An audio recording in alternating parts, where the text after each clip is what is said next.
আসসালামু আলাইকুম, সবাই কেমন আছেন? চলে আসলাম এক্সক্লুসিভ মোমবাটিক ড্রেস নিয়ে।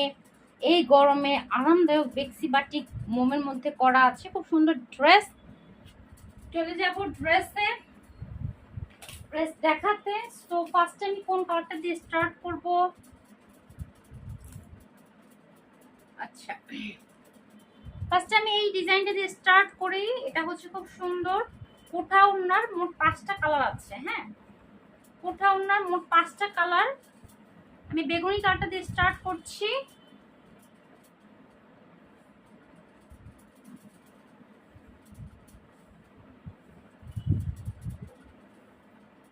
এই যে খুব সুন্দর ভিতরে মাকড়সা করা আছে, বেগুনি কালার। বেগুনি কালারের সাথে ছোট ছোট পাতা করে ডিজাইন করা আছে। 80+ আছে বডি, লং 48, সুন্নতি